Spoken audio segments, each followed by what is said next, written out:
Every who down in Who Newville liked the holidays a ton, but where to get great prices on gifts, they had no idea. None. They searched and they searched for great gifts under $25. Gifts for spouses and friends and even their toddlers. When suddenly one who shouted, Walmart has what you want, knowing they have Lego, Tree Hut, and no prices to flaunt. So they enjoy the holiday season as who's often do. Cheering and shouting, Walmart has incredible gifts. Who knew? Find gifts they'll love under $25 at Walmart. Hi, I'm here to pick up my son Milo. There's no Milo here. Who picked up my son from school? Streaming only on Peacock. I'm gonna need the name of everyone that could have a connection. You don't understand. It was just the 5 of us. So this was all planned. What are you gonna do? I will do whatever it takes to get my son back. I honestly didn't see this coming. These nice people killing each other. All Her Fault. A new series streaming now only on Peacock. Meet the computer you can talk to. With Copilot on Windows, working, creating, and collaborating is as easy as talking. Got writer's block? Share your screen with Copilot Vision to help spark inspiration, and use Copilot Voice to have a conversation and brainstorm ideas. Or maybe you need some tech help. With Copilot Vision, Copilot sees what you see. Let Copilot talk you through step-by-step guidance so you can master new apps, games, and skills faster. Try now at windows.com/Copilot. Breaking news are happening now. Hi, everybody, and welcome to the Reality Flash. My name is Mike Bloom, and I'm here to bring you the flashiest breaking news in the wide world of reality TV. Today, we talk about the latest project. They say New York goes to work, and her latest job is perhaps her most audacious one, as she is playing the role of both host and also immersive character. Daniel Day-Lewis, eat your heart out, because New York Pollard is going full method here for the upcoming reality show Slayer's Wheel of Fate. We're going to get into whatever the hell this all means based on the limited information that we have. But of course, I am not alone here. I am joined by someone I would call the HOHBIC, the head of the head bitch in charge, considering how much he has been talking about the oeuvre of Tiffany New York Pollard on Recap. Kickback, Recap, Flavor of Love. It is the one, the only Chappell. Thank you, Mike. Thank you so much. Yeah, I have been doing a deep dive into the American TV personality we know as Tiffany Pollard, the HBIC, the queen of reality TV. And when I saw this, I thought, oh, this is going to be crazy. I should probably keep one eye on this. But then I kept getting tagged and posted. They kept saying, Chappell, you have to talk about this. You have to talk about this. You have to talk about this. And so I was so happy when I got the text from Mike Bloom that said, all right, we're going to check this out. And within the 15 minutes that we are going to talk about, this definitely feels like New York is taking her reality TV stardom to the next level.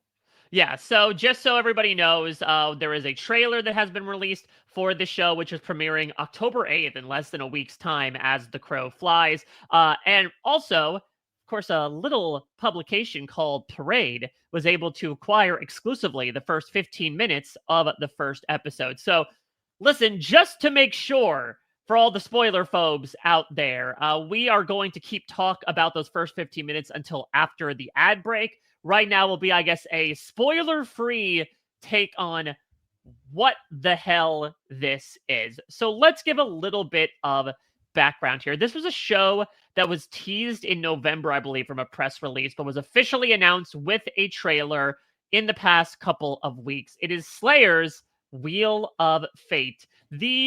I believe that the punctuation is a little confusing here, Chappell, because the people who have been talking about the show have usually used the colon, Slayer's colon, Wheel of Fate. I've also seen the official show call it Slayer's comma, Wheel of Fate. So listen, we're talking about a lot of confusing elements, including punctuation marks. But essentially, this is a show that is coming to OutTV, which is an online streaming service specifically focused on the LGBTQ plus community.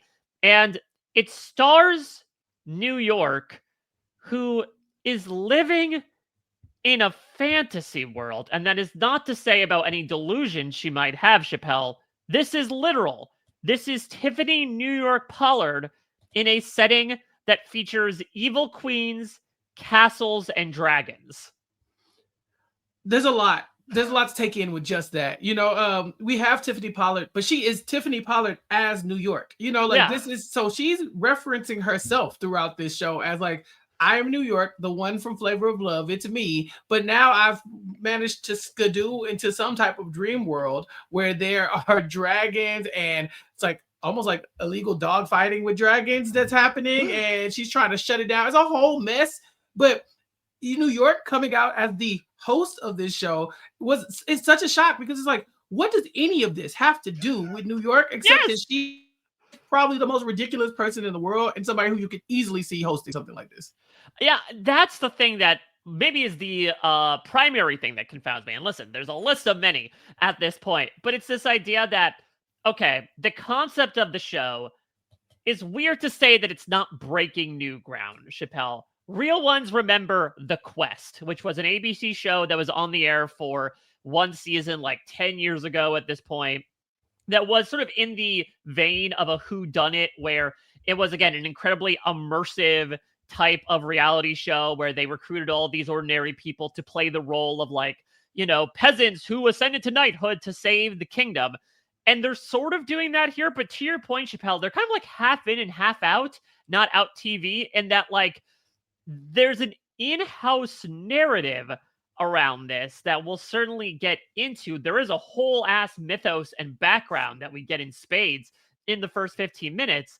But then, like, at the same time, it's New York. It's saying as if Tiffany New York Pollard, flat out like Connecticut Yankee in King Arthur's courted herself, appeared randomly in this medieval setting and has now brought it into the real world. Dragons are real, according to New York. I mean, quite literally, she says in the teaser that the losers will get fed to a dragon. That's not a metaphor. And we see, Chappell, perhaps the thing that they sunk the most budget into for this, besides New York's pay, which is, it's not animatronic, right? It's just a person in a very elaborate costume. It has to be. Right. And then we even get some anime flashbacks of New York's adventures getting to this point. So yeah, this is so elaborate, but I love that the show almost doesn't acknowledge that New York is making all this shit up. Like it's like if you were on Survivor and Jeff Probst was like, you just got marooned by. He didn't give you any information about what you were about to do. There was no explanation about tribal council. He's like, if anything, he just tells you how you got there, and that's all. They don't come in and say, hey, y'all, this is made up. New York is talking to us as if the dragon lady is about to come and have you eaten tomorrow, and there's nothing she can do about it, and some of you literally will die. And quite frankly, I don't know. Maybe they will. Yeah, again, listen, I think people died when they saw New York as well. Again, we'll get into this after the break, but it seems like this was one of those classic reality shows a la Too Hot to Handle, where people did not know what the show was. I think they were only told that the show would be named Slayers, and so they didn't even know that New York was hosting it. That's also another really interesting choice, because New York, of course, we're now, 20 plus years removed from her reality TV debut. She has been on the air for decades. She is older than some college students at this point in terms of her reality TV career, but it has always, by and large, been with her as some sort of contestant, or in the case of, I Love New York's first two seasons, as a lead. Not necessarily, I mean, I guess you are familiar with this or have probably watched it more recently than I have. Like, with those shows, they didn't technically have a host. They just kind of had the lead simultaneously be the host. That's probably the closest she's come to emceeing it. Do you want to see Tiffany New York Pollard host the show? Do you feel like she has the skills to do so? Well, she is one of the most animated people in television history. That's why she goes from Flavor of Love to the host of other reality shows that she ends up doing. But yeah, you're right. She never is in a hosting spot. She just ends up like kind of like the star of the show. And so I think there's no better way of really highlighting what New York is good at than saying, okay, New York, you're in charge. You lead the story, and the rest of the people will follow your lead. And I don't think you can fail at that point. You said she was like almost like the person of interest for like I Love New York. And that made sense, right? It put her at the forefront of the show. But no, she is in the Jeff Probst spot now. She is telling all the people what they need to know, and they're coming to her for answers, for explanations about the different like iterations of the game, the different competitions, the slays, the mini slays, all that good stuff. And so, yeah, we're going to get a lot of New York. And I think letting her carry a show like this makes total sense. It's why she's so famous now. Yeah, I mean, that's the other big thing is New York has obviously been able to put in a lot of work, especially like in the wake of her iconic appearance on Celebrity Big Brother. She's done a couple things, I think most prominently House of Villains. Do you think this is any sort of flag one way or the other as to like, could she pop up on a Traitors? I think like she is one of the biggest wish list items for a lot of reality TV fans out there. Do you think this helps or hurts the argument that she'll be heading to a different castle in Scotland? Ooh, okay. It definitely can't hurt, right? There's nothing New York is going to do on this show that says, you know what, she's not good TV. Maybe she shouldn't be interacting with other crazy people. No, this is just going to be one more stamp in her, like, very elaborate, like passport of shows that she's been doing. I think that people have been clamoring for New York based off of her like just the strength of her resume so far, but not necessarily for recent things. She's on House of Villains almost as a mainstay, but I don't say like it's kind of still like a footnote in her career. I think that New York gets looked at for shows like The Traitors because of all the things she did to get to this point. And this is just one more thing to say, hey, look at me. Don't forget that New York is still the HBIC.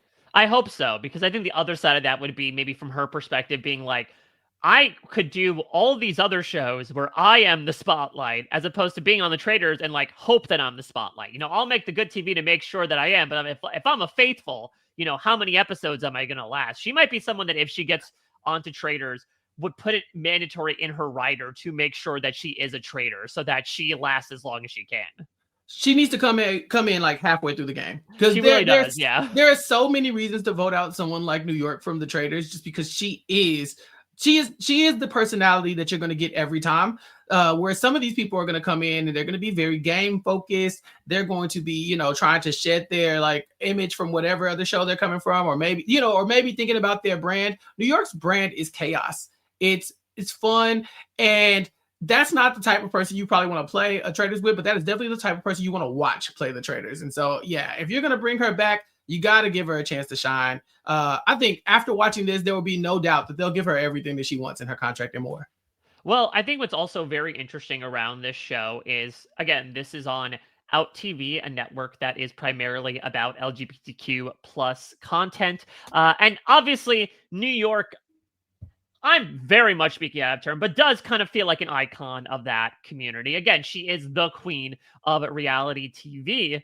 But I don't know if I realize this, Chappell. Again, you have your finger on the New York pulse more than I do. But I realize maybe in retrospect, there might be other pronouns that we should be using for New York, considering that in a very recent interview with Pink News, they officially came out as non-binary. I believe they've said comments in the past about their gender identity, how some days they identify as male, sometimes they identify more as female. But again, it makes kind of OutTV the perfect network for New York as well, considering this beautiful revelation.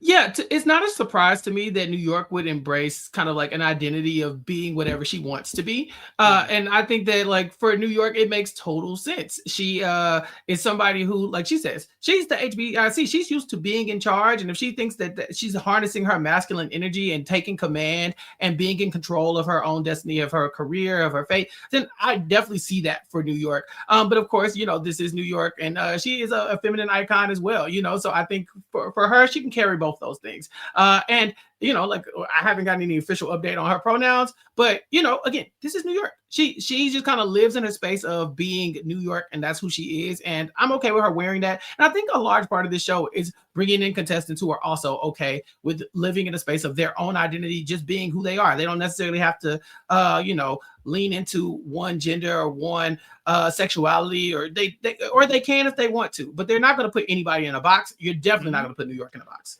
I also love the fact that the prize for this show is up to $25,000, sponsored by Tammy. Again, Chappell, I think everything went into paying for New York to host this and the Dragon. Everything else is kind of chump change by comparison.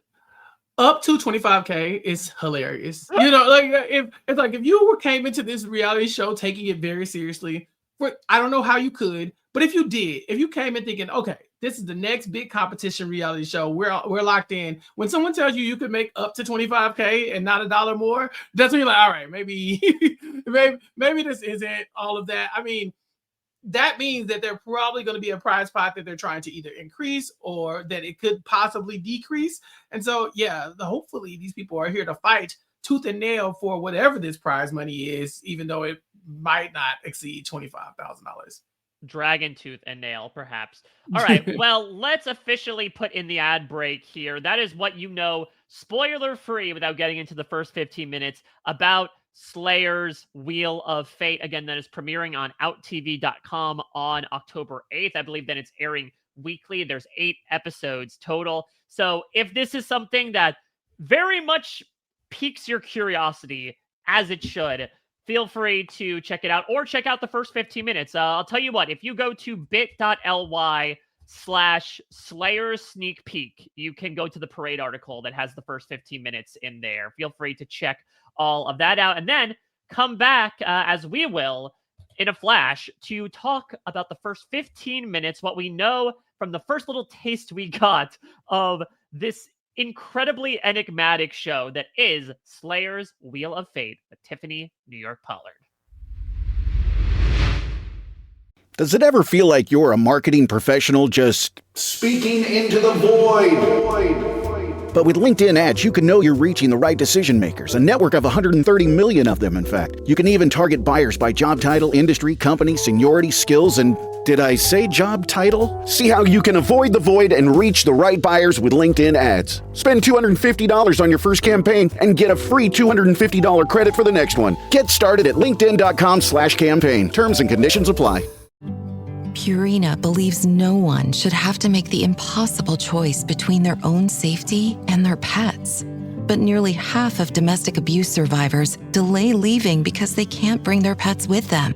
Through the Purple Leash Project, Purina is helping create more pet-friendly domestic violence shelters so survivors and their pets can escape and heal together. Visit purina.com/purple to learn more. Hello, I'm Diane Morgan. If you know who I am, you know who I am. If you don't, who cares? I'm here to explain Italian Time, a holiday phenomenon where Italians throw away their clocks and gather for eternity with San Pellegrino. I've been at this party so long that I've eaten 5 courses, hugged someone's grandma twice, and been offered a job in the family restaurant. So this holiday season, make sure to bring enough San Pellegrino to last you through the meal, the after meal, and the entire goodbye ritual. San Pellegrino, holiday on Italian Time. Chappell, we have staved off everyone who did not need to be spoiled because, listen, there were many question marks going into the show just based on concept. I can't say we've lessened them. In fact, there may be even more considering the first 15 minutes that have been released from the show proper. Oh, absolutely. I still don't know what we're doing here. It feels like there is a game that these people have signed up to play. Of course, they don't know what game it is. It feels like they were recruited from the Tammy dating website as well. And then we have some returning reality TV contestants who are in the mix to play this game that still we do not know or understand. It feels like everybody's trying to figure it out except New York, who has the keys to whatever ride we're about to be on. Yeah, so let's get into at least the way these people are introduced. To these 10 people, 10 successful queers from very different backgrounds, as New York will narrate, taking a party bus to God knows where. But as you mentioned, it seems like we've gotten a couple of storylines going on. We have 2 people who know each other. I guess they had competed on another show together. Doesn't sound like they necessarily got along, but hey, listen, we're watching the Big Brother Amazing Race season. Pre-existing relationships can get washed away when a new concept comes about. I guess the biggest to do is the fact that Big Brother Canada does not live on, but its alumni do, as John Michael, who, if you don't remember, was the first boot from Big Brother Canada season 11, is now on this show, making his reality TV return. I always am so intrigued, Chappell, as to like what shows people can mention on other reality shows. I think, unfortunately, it speaks to the status condition of Big Brother Canada that it didn't need to be cleared necessarily with anybody to outright mention the show. Yeah, and then, no disrespect to John Michael, but he was on Big Brother Canada when they took away the live feeds, basically. So, it'd be hard to verify. Like Big Brother Canada is not looking out for anything that he's saying.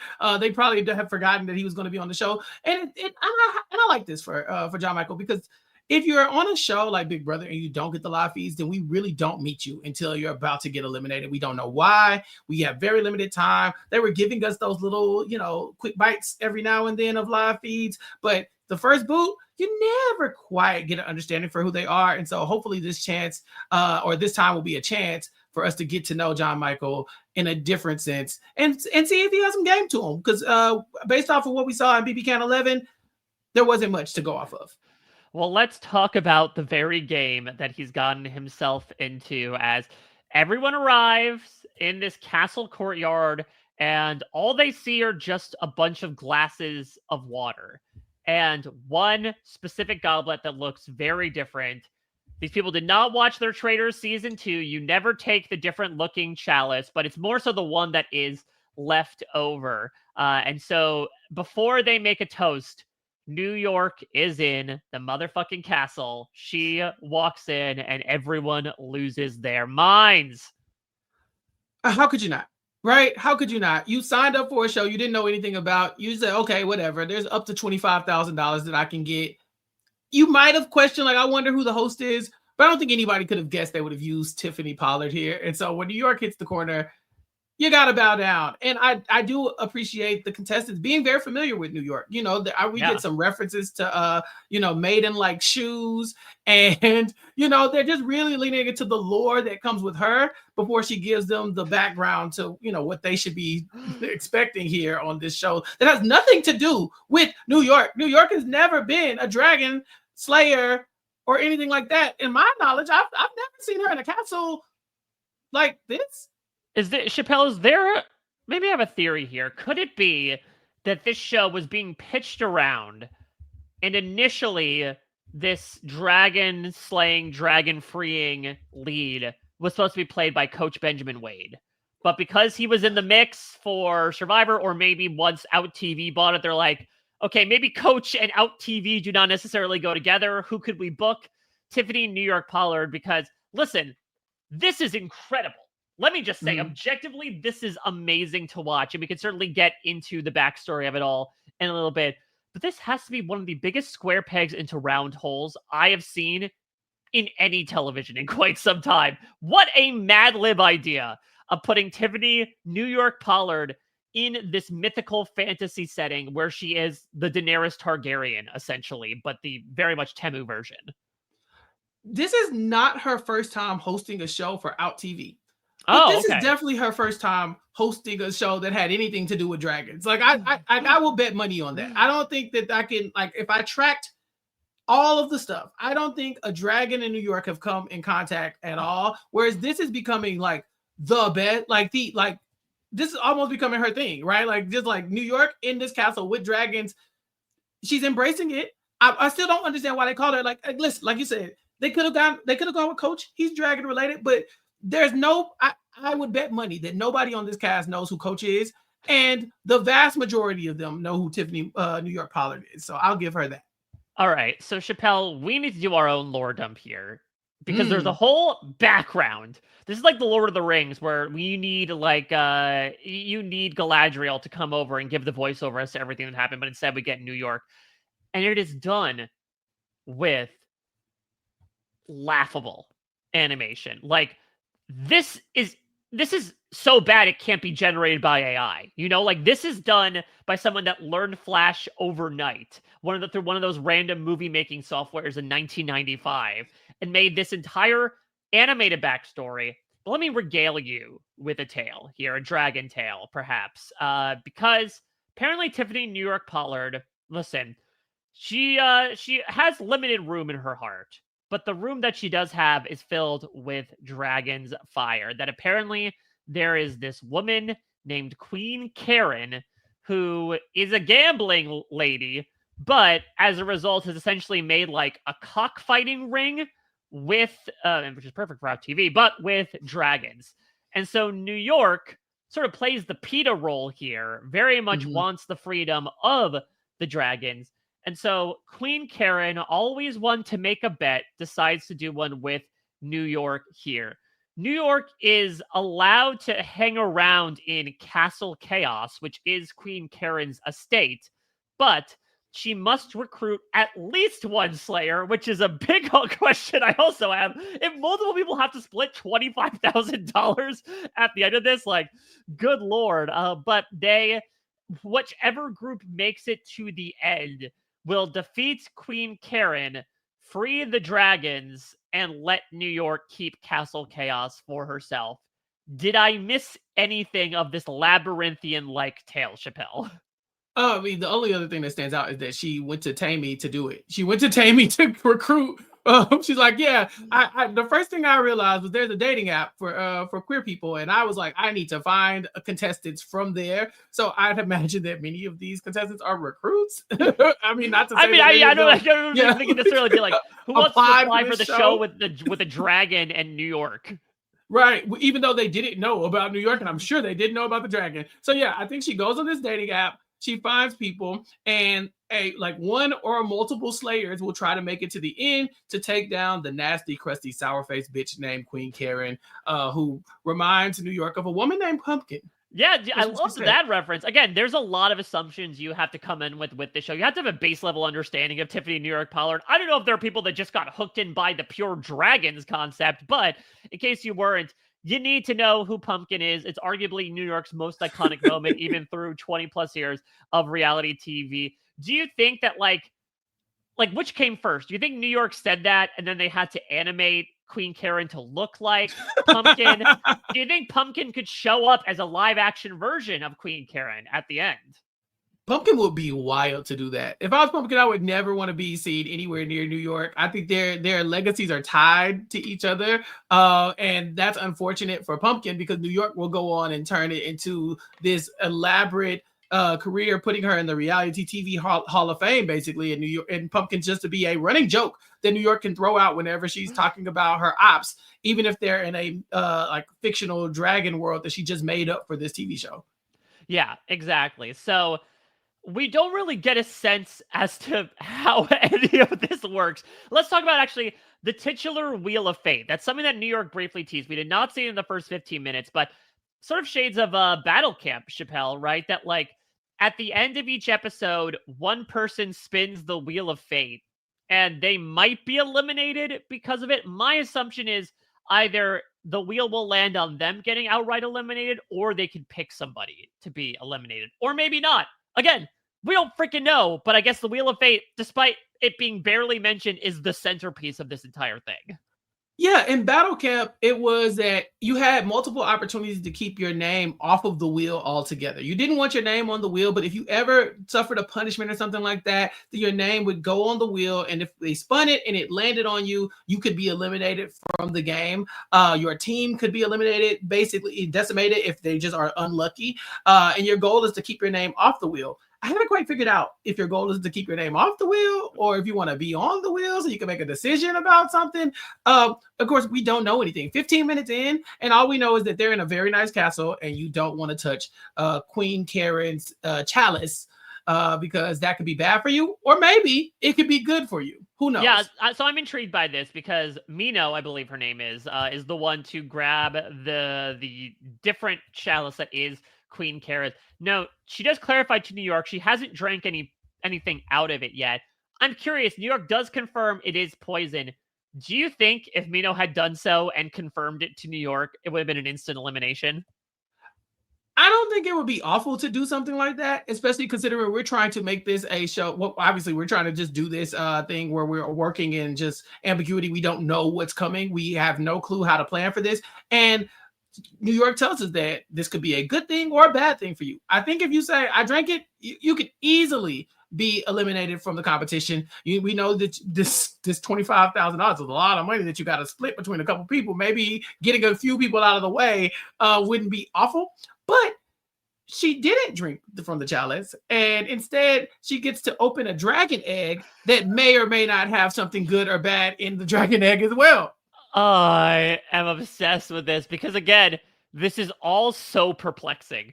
Like, you mentioned at the very beginning, but we're dropped into the middle of so many different things. We're really alongside the contestants that we have no idea what is going on as Mino gets brought over and New York says, okay, well, in doing this, you actually are the sole arbiter of your fate in the first mini sleigh. Okay, what's a mini sleigh? I guess it's just this random thing you get to do. Hey, here's a paper mache lump in the corner that's a dragon egg. Again, the budget proportions are very much showing already when it comes to this series. Do you want to poke it and reach inside for whatever it is? Could it be good? Could it be bad? And of course, it's day one. Let's take the gamble. Blah blah blah. Mino does this. Cracks open the dragon egg, and inside the actual dragon egg is $1,000 in cash, covered in dragon goo, covered in like albumin. I don't know, because we'll find out later that the bedroom is sponsored by a lube company. Like maybe they just poured a bunch of it in there to create whatever slime they use for the dragon amniotic fluid. Why did you slime the money? Like Mike, that is not the real money. That is Monopoly money, damn it. That's prop money. It's gotta be. Because why would you be like, and Mino, you get to keep that the rest of the game. Mino now has to go clean the money off and like put it in our pocket. Flavor of love, baby. Listen, whatever it takes to get that cash. And I'm curious now, was this part of the $25,000? Again, right. Up to is really on the curve. Yeah. And I guess there could have been a punishment here. We will never know. But I assume they do this to incentivize people to be gamblers in this game, right? Like you saw Mino get a reward for taking a risk. So I think, you think, okay, well, Mino got $1,000. Maybe there's something else for me. I personally would not be willing to take any risk in the game where the consequence is getting eaten by a dragon. But it worked out for Mino. I wonder if anybody else is going to be as risky now that we've seen what the reward could be. Yeah, and that's, again, what you do as a producer, right? You throw something in early on, gambler's fallacy of like, oh, this one's really paying off. It's on a hot streak. And then that's the moment the rug gets pulled out from under them. There's really not else a lot to this first 15 minutes. They bunk down in the bedroom that Lube built, I suppose, and then realize, oh, no, there's only 9 beds. One of us is going home tonight. But that's pretty much it. Again, I don't think anything was really clarified in this besides the fact that Chappell, we are in for a very distinctive taste of reality TV. And I think that's what most piques my interest about Slayer's Wheel of Fate, Fortune. I almost said Wheel of Fortune, but it feels like there's a lot of letters to still fill in this proverbial phrase because it's just, maybe it's the New York of all, but it's giving so much to me before the reality TV bubble burst and every show under the sun was being made. This was a concept purely out of that. Yeah, Chantel and I over on Recap Kickback, my podcast, we have been chronicling the journey of New York by starting with watching Flavor of Love season 1, because Chantel has never seen it. She went up until this year, until a few weeks ago, not knowing how New York got famous at all. She didn't know about Pumpkin. She had no clue like how this happened. I don't know. So Chantel and I decided to explore that and to get into all the lore that built New York. And it was very much a ride through the history of reality TV when reality TV was a lot messier. It was built on mess. They were inventing the format basically back then. And so we saw people who were way messier. Then we saw people in season 2 of The Flavor of Love where they came in and knowing that this was going to be a big TV deal for them. And they leaned into the mess there too. So we've been on an incredible ride. And this just feels so much like that, where these people are not here to, they're not necessarily here to be gamers, but they're definitely here to like be on screen and get the most sound bites, to make the most mess, and to kind of just live in infamy in this space. Now, if they ever become huge reality TV stars from this, I'd be very surprised. But at the same time, these are the type of shows that made New York who she is. And so it's on brand for me as far as I'm concerned, that New York would be hosting something as cartoonish as this. Oh, yeah. Lock in at least 2 of them to show up on a Bryson Wen poster in the next, 2 to 3 years of, so-and-so from Slayer's Wheel of Fate. If we don't get Mino and Nelly B, then Bryson Wen need to reevaluate what they're doing because they know each other. This could be a potential alliance from a previous game, and it's a little messy. Mino quickly tells the other contestants that she knows Nelly B from another game, and one of the standouts that we get because we get a few contestants with some sound bites. One of the earliest confessional people we get is Lou saying it's giving alliance, and I don't like that. And so already, I think the stars are starting to step out and be seen in the show. Oh, the other person I wanted to talk to you about, Mike, was Ariana, whose whole bit is, I don't like anybody. I'm never going to like anybody. Yeah, really taking I'm not here to make friends to a whole new level. Her first thing that we ever hear her say is, I'm attracted to nobody here, and I don't like anybody here either. And by the end, I think she's saying, I'm still not attracted to any of these people, and I don't want to be attracted to any of them moving on. I don't want to like them. Like, I don't know where we got Ariana from, but more Ariana, please. Yeah, I love this. I love the concept of someone being held hostage, not by the concept, but just by the pure idea of going on to reality television. I'm not sure what they thought they signed up for, but granted, I don't know what any of us signed up for as well watching this show. So if this has tickled your fancy, feel free to check out the whole thing when it starts premiering on October 8th on OutTV.com. Chappell, anything else you want to talk about with regards to this show or Tiffany New York Pollard? And what would you like to plug for the listeners out there?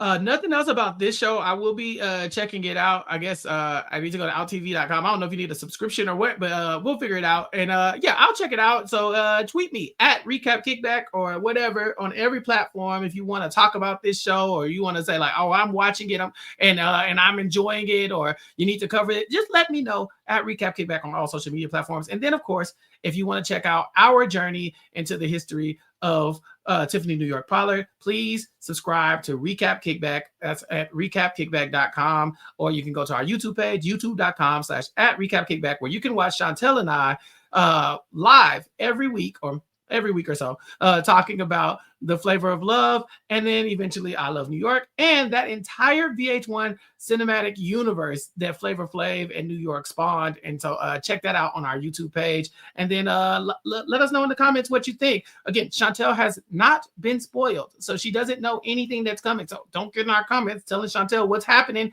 because she just found out what Safari was and what something did. And yeah, we're on a whole roller coaster ride, Mike. It's a great time. Oh my God. Yeah, I think it's worth it just alone to listen to Chantel's reaction to what something does in the season 2 premiere of Flavor of Love. And if you don't know, holy shit is all I'm going to say. Yeah. So all that being said, you know that I'm never one to fish for likes, but I'm always looking for any sort of comments, feedback about this podcast. So please go to therealityflash.com to make sure you don't miss a bit out of any news items that we might have, whether it's announcing casts for new seasons of shows we know, or whether it's talking about shows that we don't know and kind of still don't know, even if we know more information about it, like Slayer's Wheel of Fate. While you're there, leave a rating, leave a review. Those are always greatly appreciated. And of course, if there's anything out there in reality TV you want me to talk about, no spam, no solicitations, just tips at therealityflash.com. You need a lot of lube, but thank God there's a bedroom full of them when it comes to just tips. But